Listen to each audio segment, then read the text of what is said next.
বেগুন পাতুরি। বেগুন পাতুরি বানানোর জন্য নিয়ে নিয়েছি বেগুন, আর এখানে হচ্ছে পোস্ত আর সর্ষে বাটা। আর যার জন্য বেগুনগুলি আমি আগে নুন, চিনি আর লঙ্কার গুঁড়ো দিয়ে মেখে রেখেছি প্রায় আধা ঘন্টা আগে।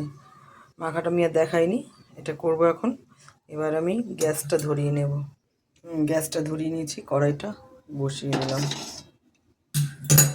এটার জন্য লাগবে আমার একটু বেশি মাত্রা তেল। বেশি মাত্রা মানে হ্যাভক বেশি না, বেগুনটা একদম ভালো করে ভাজতে হবে, তার জন্য নিয়ে নিয়েছি একটু বেশি তেল। পরে তেলটা আপনি তুলে রাখতে পারেন, যতটুকু লাগবে ততটুকু দেবেন। তেলটা হালকা হালকা গরম হয়ে এসছে, আমি বেশি একদম কড়া গরমে দেবো না, এটা হালকা গরম হবে তখন দেবো। আরেকটা কথা হচ্ছে, এটা কিন্তু হলুদ মাখানো কোনো মতেই যাবে না বেগুনটাতে। এইভাবে এক পিট করে ভাজতে হবে।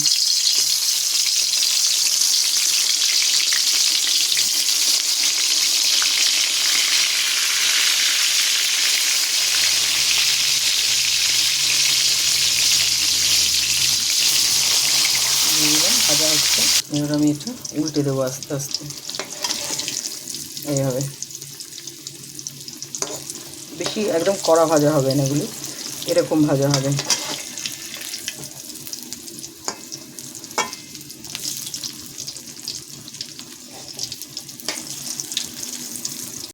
এবার আমি উল্টে দিয়েছি, এরপরে একটু হলেই আমি তুলে নেব। এবার আমি তুলে নেবো এক এক করে। তুলে নিয়েছি বেগুনগুলি আমি এইভাবে ভেজে, আর যে 4 পিস আছে এটা দিয়ে দেবো। দিয়ে দিয়েছি 4 পিস বেগুন, এটা উল্টে দেবো।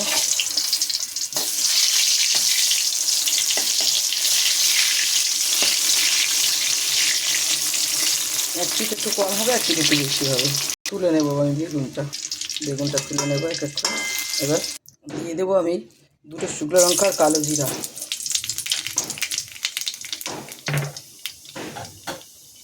শুকনো লঙ্কা কালো জিরাটা ভাজা ভাজা হচ্ছে।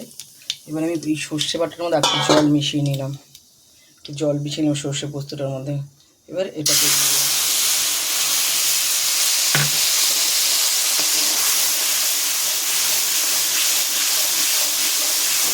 এবার দেবো একদম একটুখানি হলুদ, দেবো নুন, একদম অল্প নুন, লাগলেই পরে দেবো চিনি।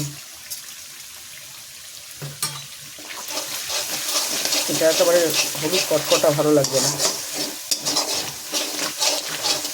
দেখুন তেলটা বেরিয়ে গেছে, দিয়ে দেবো কতগুলি কাঁচা লঙ্কা। যেহেতু আমি শুকনো লঙ্কার গুঁড়োটা মেখে রেখেছিলাম, এর মধ্যে আর শুকনো লঙ্কা পড়বে না। দিয়ে দিলাম কাঁচা লঙ্কা, একটু আমি নাড়াবো। এটা কিন্তু আবার এক গাদা যে সর্ষে আপনি দেবেন সেটাও কিন্তু ভালো লাগবে না। তেলটা বেরিয়ে গেছে, আমি এবার একটু দেবো একটু স্লাইড জল, একদম অল্প দিচ্ছি, পরে আবার দেবো। যেটা করবো, তেলটা বেরিয়ে গেছে, এবার আমি যেটা করবো, এক এক করে বেগুনগুলি সব আমি এর মধ্যে দিয়ে দেবো। তার আগে গ্যাসটা একদম কমিয়ে নিতে হবে।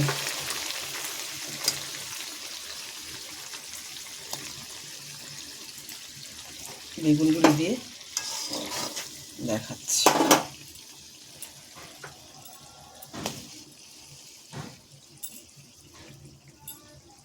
এটা কিন্তু সম্পূর্ণ একটু তেল তেল হবে রান্নাটা। দিয়ে দিয়েছি। এবার আমি এই তেলটা যেটা ভেজেছিলাম, তেলটা লেগে রয়েছে, একটা দিয়ে দিলাম। এবার আমি দিয়ে দেবো একটু জল।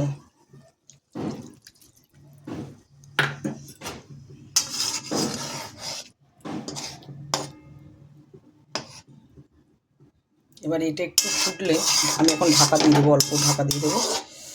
দিয়ে ঢাকা দিয়ে আমি এটা গ্যাসটা একটু বাড়িয়ে দেবো। দিয়ে একটু ফুটলে আমি এর মধ্যে দেবো একটু ধনে পাতা। অল্প ফুটবে, এটা বেশি না। আমি এখন গ্যাস কমিয়ে ঢাকা দিয়ে বসিয়ে দেবো। গ্যাসটা আমি একটু বাড়িয়ে দিলাম। ঢাকনাটা খুলবো, দেখো ফুটছে। এবার আমি এগুলো একটু উল্টে দেবো আস্তে আস্তে। যা, এটা আমি উল্টে দেবো, এটা না দিলেও হবে, এটা আমি এপাশ ওপাশ করে দেবো এগুলি একটু। মানে এইভাবে আস্তে আস্তে একদম করতে হবে। এবার করবো এইগুলি,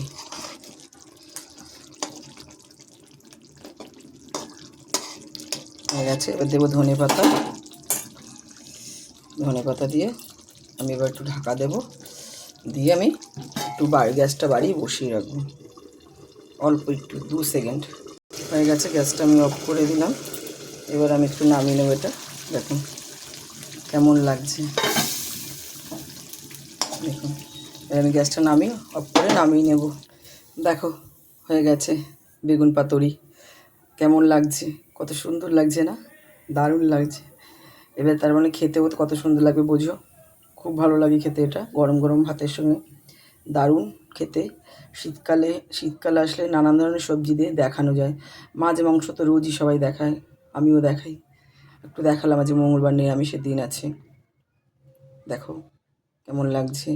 নিরামিষ হলে এইভাবে অবশ্যই বানিয়ে খাবে বেগুন পাতুরি, ভালো লাগবে। আর একটু তেল বেশি করেই লাগে, যেই তেলটা আর এই মশলাটা দিয়েই ভাতটা মেখে খেতে হবে। দেখো ভালো লাগলে ভিডিওটি লাইক করো, কমেন্ট করো, শেয়ার করো, আর অবশ্যই এভাবে বানিয়ে খাবে।